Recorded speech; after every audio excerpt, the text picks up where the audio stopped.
Hi, I'm Steve Rosales, and welcome to another episode of Belmont Journal, Chat with the Chair. And with me today, obviously, is the Chair of the Board of the Select Board. I'm sorry, I slipped. Belmont Select Board, Mark Paolillo. Mark, nice to see you again. Steve, good to be with you. So you haven't been frightened off the last few chats, huh? No, I think our dialogue has been Haven't productive. scared you away? No, I've actually gotten... the man is a brave man. So it's hard to sit in this seat, folks. But no, I've actually gotten some positive feedback about our chat, so I appreciate the opportunity to come and meet with you. well, again. we do have a little give and take, and No, that's fine. you know. So, okay. So today, what's today? Today is January 6th. Happy New Year. 2023. Happy New Year. Same to you. With it, the town affairs just keep on rolling. Oh, it's busy. So, okay, we're going to jump into it. We got, I don't know, 27, 28 minutes. I got a variety of things we can chat on and see how it goes. So let's start. The skating rink, the Belmont rink. It's still an ongoing story. It was shut down for a while because the weather was too warm. Got cold, had ice, you know, snowing out as we speak. So hopefully there's ice, but There is. Can you fill us in as to what's going on with the rink and where we might be going with it?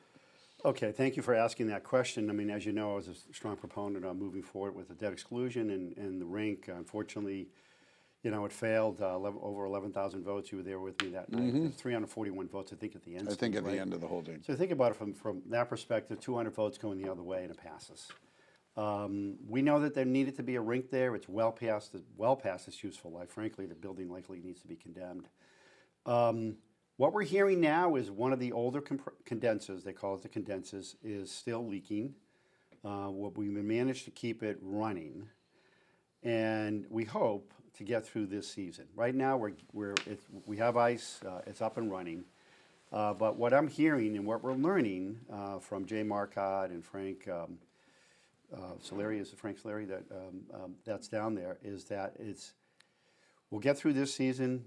Unlikely that we would be able to get through next season without substantial capital investment in this rink, which means new condensers at some point as well. We haven't finalized that point of view, but that's what we're hearing and trending towards. And I will have to tell you, I'm not certain that there's a lot of sort of interest and appetite in town, myself included, that would want to invest substantial dollars in a building, as I said, that's well beyond its useful life, which is sad.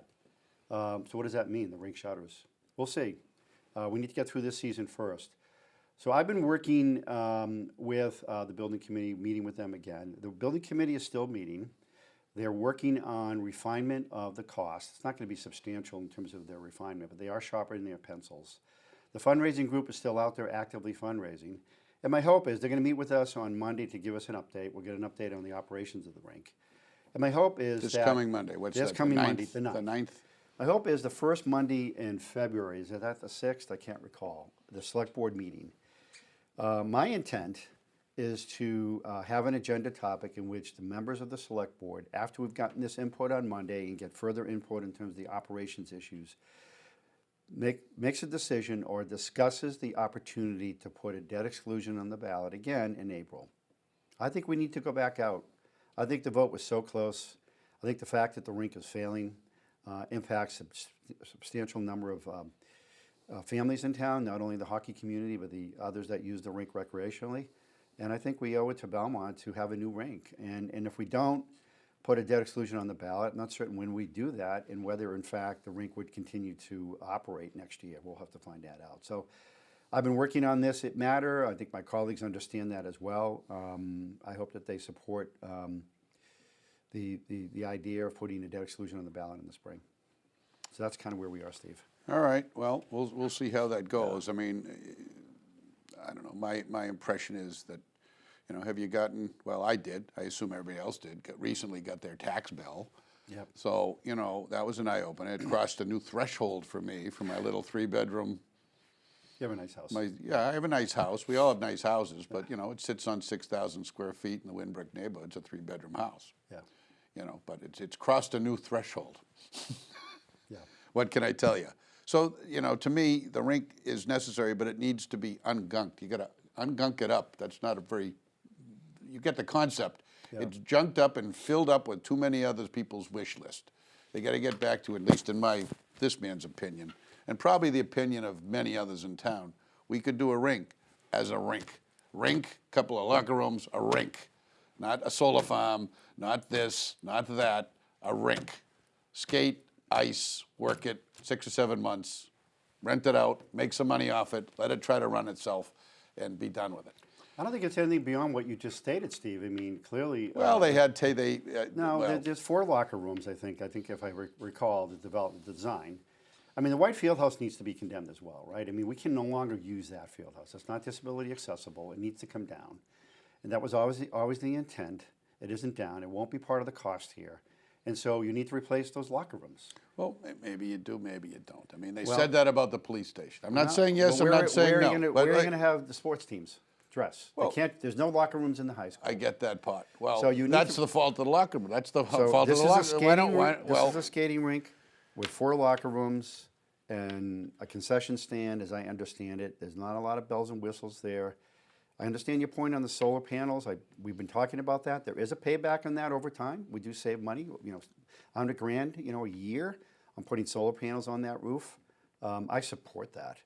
And so we've challenged and talked to the architect, Ted Galante, who you work with, in terms of this cost. We've challenged the building committee to look at this. And they said, this is what it costs, Mark, to build a rink today. And so that's what it is. I agree with you that it's asking our residents again to pay more in taxes. I appreciate that and acknowledge the fact that our tax bills have all gone up. And I certainly, am concerned about, single-parent families and others that perhaps can't afford the increase in tax bills, seniors as well that are on fixed incomes. But I guess the choice we have to make, Steve, and I'll leave it up to the residents in this community, if in fact we have a debt exclusion on the ballot, is do you want an ice hockey rink in Belmont or not? And that's frankly the choice. That's the stark choice. we'll see here. what the design looks Yep. like. You and I will agree to disagree on fine. the chocolate and vanilla on that solar That's thing. fine. So I'll stay with this. I mean, I'm not an economist, and I'm all for energy, but it's an all-electric building now. Yeah. It costs X number of dollars to run an all-electric building now. You put on the solar panels, $2.2 million. You save $100,000 a year. Okay, so 22 years plus however long the debt service is on $2.2 million. And then, but I'm not a believer that after 25 or 30 years that they aren't going to come up with something better, that it's going to be obsolete. You're going to have to maintain it. You're going to figure out what to do with it. You're going to learn how to operate it. I just don't see the savings. To save 100, cost 2.2 million, to save 100 grand over 25 years, I just don't see it. I think the town needs a rink, needs to strip it down, but that's just me, Steve Rosales. Thank you for so that. Yep, there you that's go. All right, that's enough good rink talk. Okay, let's turn to something more scintillating. Recently, our longtime esteemed and highly trusted town treasurer, Floyd Carmen, has publicly announced that he will not seek re-election. He will not be putting his hat in the ring again for re-election to the town treasurer, a position he's had, I think, for what, 18 years maybe? 18 very successful years. Mr. Carmen has done yeoman work and service to the town. And I congratulate him on his service, and I congratulate him on his I guess, retirement. I don't know what he's going to do, but I will call it at least a retirement from his public service to the town. Hopefully we'll enjoy life a little better than spreadsheets and numbers and no money. That's so. Yeah, right. But so we have town meeting come up. We've had the Collins report that, and the whole hot topic is elected treasurer, appointed treasurer. If appointed, who appoints, all that stuff that goes with it. So we have town meeting coming up on Jan 30? January 30th. Monday Okay, night. what's on it? One article. Okay, is that this one? Tell us. It's one article, and it is an article that changes our bylaw to, rather than an elected treasurer, to an appointed treasurer. That's the only article that's on that warrant. And how is it that that warrant article got on the warrant? Is that a citizen's petition? I'd come from the No, select that's from board. the select board. Okay. We've asked the town moderator to call a special town meeting, which he has. It's going to be Monday evening, and at some point, we don't have the article written yet. We will write it and submit it. As I think you might remember, there was an intent to put that article on the warrant for the November town meeting, and we withdrew it. There was a vote of 2-1 of the board to not move forward with it. We are having a public forum on Thursday, I think it's January 19th. On this matter, again, we've had one. We're going to have a second one to talk about why we believe that we need to move towards an appointed treasurer. I agree. I mean, let me just say briefly, and I think Floyd privately as well and publicly. Appreciate his longtime service to the community. We've been blessed. He's been incredibly talented. Treasurer for Belmont for 18 years. I think he's really managed our investments incredibly well, managed our debt service issues very well. We've saved money because of him. He's very talented. We're going to miss him. I'm sorry to see him go. So we do have concerns about who will fill his shoes and to take his place. And Collins Center, this is the second time that we've received a recommendation to move to an appointed treasurer. Over 80% of the communities in Massachusetts that have a population of 1,500 or more, if you've read the Collins report, I know you have, Steve, have appointed treasurers. And so it's a professional position. It's a skilled position. We were fortunate to have Floyd for all of those years, and I think the select board is concerned about who would run.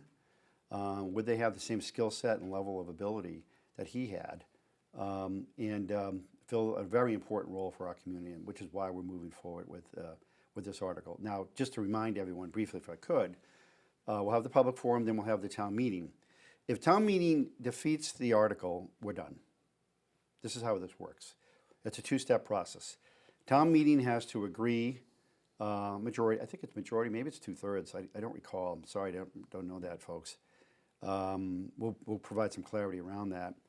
If town meeting does not approve the article, and clearly will be in favor of it, the warrant committee has voted, at this point, favorably to move forward with this as well, then we're done. If they do agree to at town meeting, then the second step is you have to go to a town-wide referendum vote.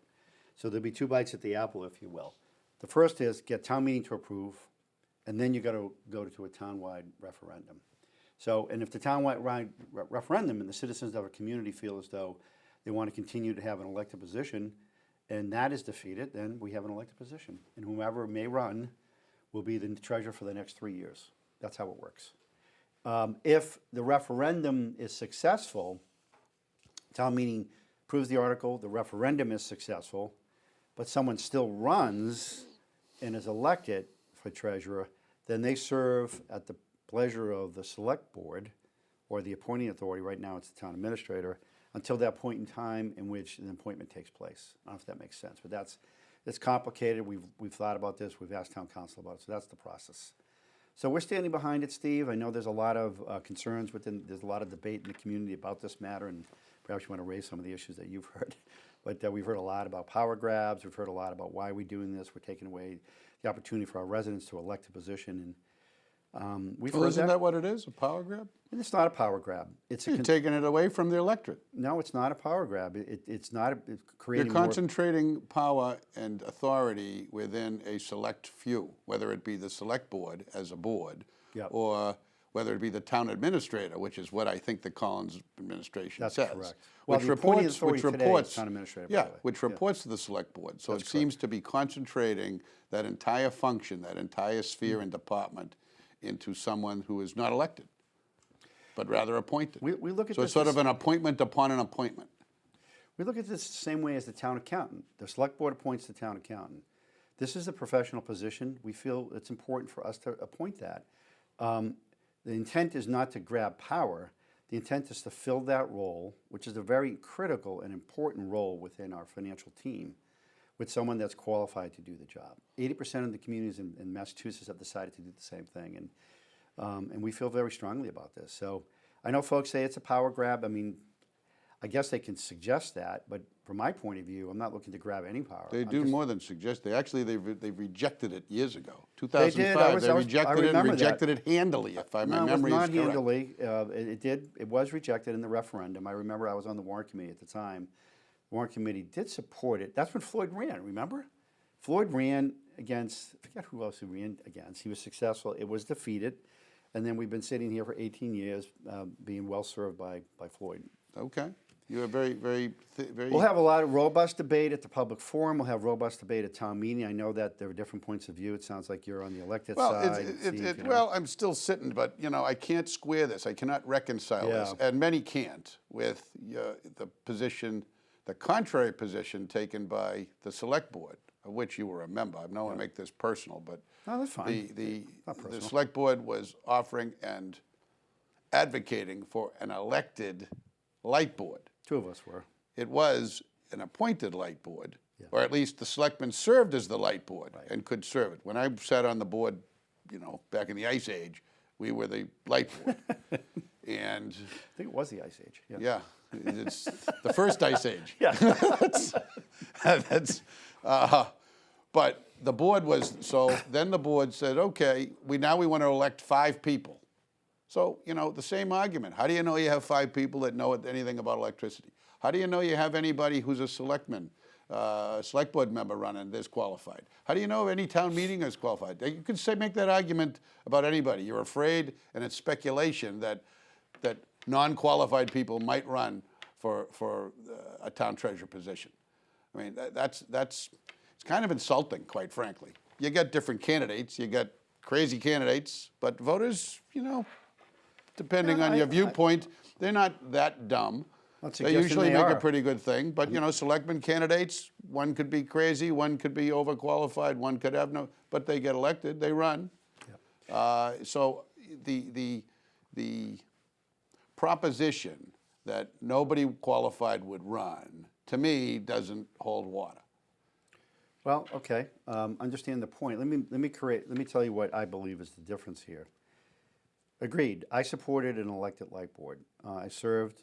This is my 4th term.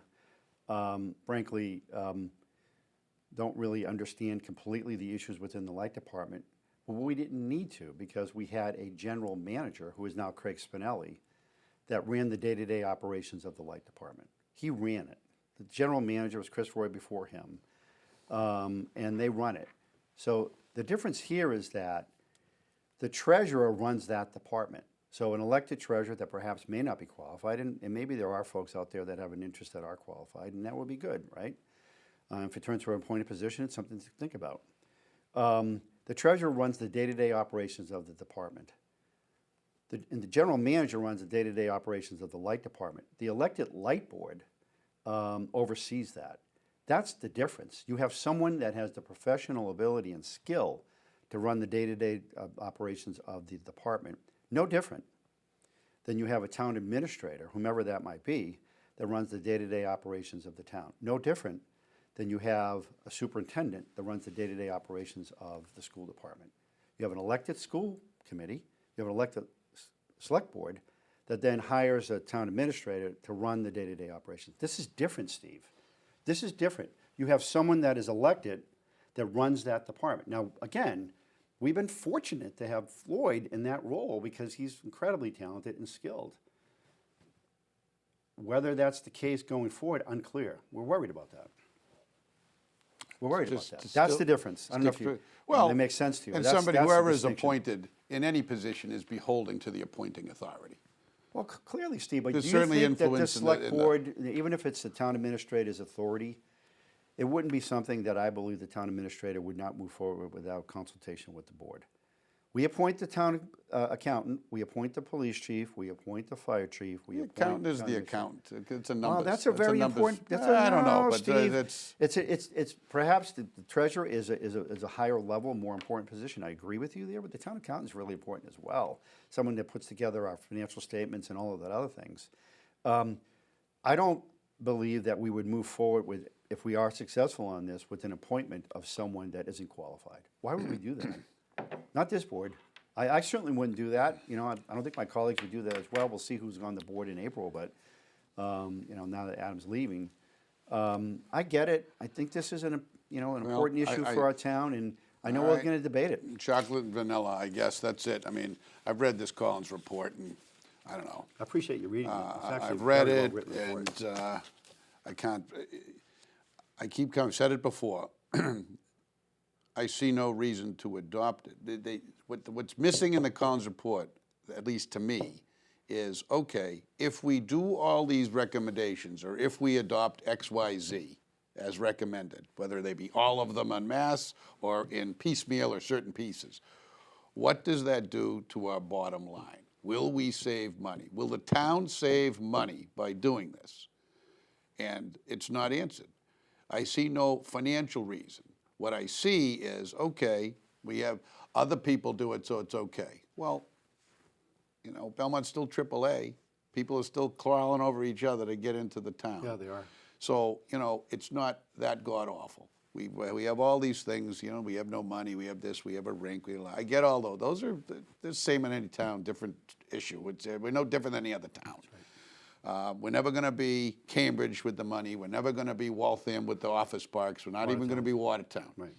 So we got to come up with other ways. But the town ain't broken that I see that you need to make these huge governmental changes for a conclusion of, for what? Just because everybody else does it? It's the old thing. No, that's I not bet the your reason. mother said it. If little Joey jumped off a bridge, we'd do the same.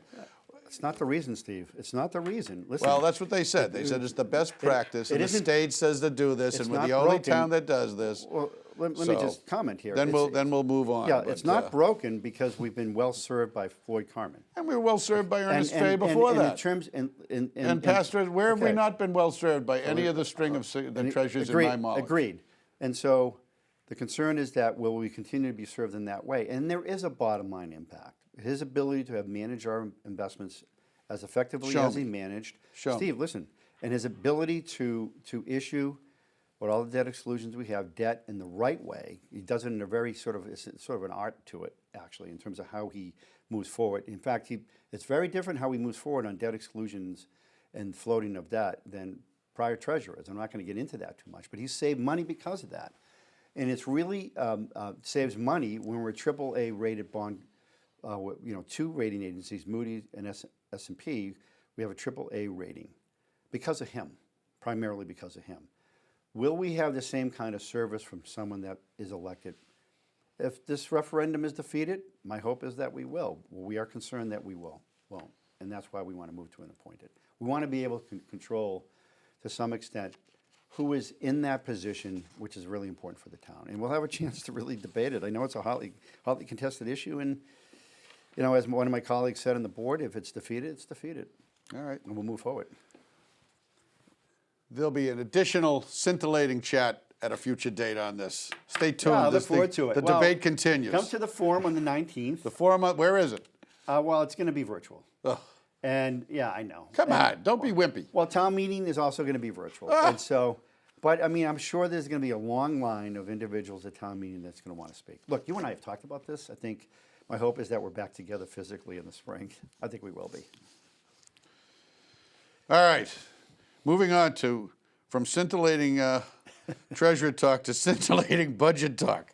Budget status. Okay, you're in boy. budget. We've had some budget forums. We got 6 minutes left, so we got the budget forums. Yeah. Okay. Where are we on that? We've had some budget summits or whatever you're calling them. And there's another one scheduled soon? Yeah, next Thursday, we have Budget Summit 4. And that's on what? Is that school budget? Well, what we've done up to this point is we've been, as you perhaps I've explained before, we've taken a different approach this year. We've approached it from a revenue perspective, meaning that what's our revenue, and we're trying to tie our expenditures to what revenue we currently have. Next Thursday, there will be a more detailed discussion of the expenditure side. And it's going to be, frankly, a very sort of a lively debate about that matter. What we're understanding right now is we've had the budget meetings with all of the department heads. We have a number of positions that haven't been filled. There are a number of program improvements that the department heads have asked for. We're down 5 in police, we're down 10 in DPW. We're really down in community development. Frankly, some of the budgets that we were presented was really stunning. We're not even level funding some of the departments. So there's a need to fill these positions. I'm concerned about that because when you don't have positions filled at the level that they were last year, you're not delivering level service. I mean, let's just be honest, right? That's just not the case. On the school side, what we're learning now in terms of the ask and the additions for the rollover of the general fund budget, the ask of the schools to continue to sort of support COVID positions, for the kids. And then frankly, and finally, because the middle school is going to be open, the 7th and 8th, Steve, as you know, it's going to be opening in the fall, excuse me. There's a need to fill positions there. The ask is significant, and there's going to be a pretty significant funding gap. And so we're going to debate that next week, and we're going to outline exactly the way that we move forward. I mean, We can't expect the state to bail us out, although I think we do need to meet with our state legislators and some of the mandates that we have to sort of abide by. Unfunded mandates, you know, you dealt with this even back in the Ice Age when you served. So we're concerned about that. I mean, in the funding that we're getting from DESE and the funding we're getting on Chapter 70, we're worried about that. You know, we consider ourselves somewhat of an affluent community. I mean, it's less that. It's more of a mixed community. There's going to be, next week, what you'll learn at Budget Summit 4 is a pretty significant a funding gap between the expenditure side and the revenue side. What do we do then? You know, statutorily, we have to balance our budget. So how do we move forward? I mean, we have a lot of free cash. We're trying to wean ourselves off of one-time funding. That doesn't work. I mean, you and I have talked about this. One-time funding at some point runs out. And if you fund operations with one-time funding, what happens when that one-time funding is no longer available? We've been fortunate to build up free cash because during COVID, we didn't fill a number of the positions. Some positions haven't been filled, so you have turnbacks, right? Our investment performance, frankly, in 21 was less than it had been historically because the market was down, right? We got to balance our budget, so we got to look at the revenue side. How much more free cash do we use? We're already using a lot, and we absolutely have to look at the expenditure side. We have to manage the growth in our budget, and it's going to be it's going to be hotly debated, Steve, because it's going to result, frankly, in reductions in the ask of growth from all departments, and we'll see. You know, we're trying to look at it from the point of view is how do we deliver services in the most effective way, and if we had to sort of reduce what we're adding, what impact does that have? So it's going to be. I know you said it was scintillating. It's going to be scintillating because there's going to be a lot of debate and concern about that. Well, we'll take a look at that. And all right, well, I'm running out of time here. You know, I'll leave you. We got about like a minute left, but yeah, I'll leave you with this. So there's hundreds of students less than we originally budgeted for, and they haven't come back. So how is it costing exponentially more to educate less students? Special education costs have gone up dramatically.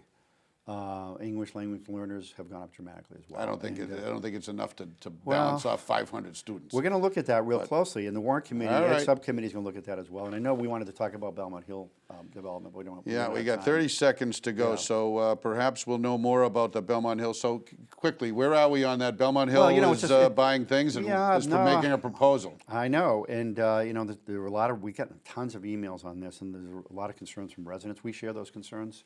Belmont, Hill School absolutely has a right to development. Under the Dover Amendment, they have a right to develop there, and we hope to reach some kind of resolution where Belmont Hill and the residents and the abutters reach some kind of a consensus on this. The Select Board really is not overseeing this. It's really the Planning Board, and I know that the Planning Board has met a couple of times in the matter. But the Select Board is meeting with representatives from Belmont Hill School and the residents to try to find a path forward here. It's a very contentious issue. The butters have deep concerns. I understand them, actually, in terms of the size of that development. It's a pretty significant size parking lot. Belmont Hill says they have a right and a need to do this, and we're trying to accommodate them as well. So it's a very contentious issue and will continue to be so. And we hope we can find a path forward in which all parties are happy. We'll see. Time will tell. Yes, absolutely. Okay. We'll learn in the future editions.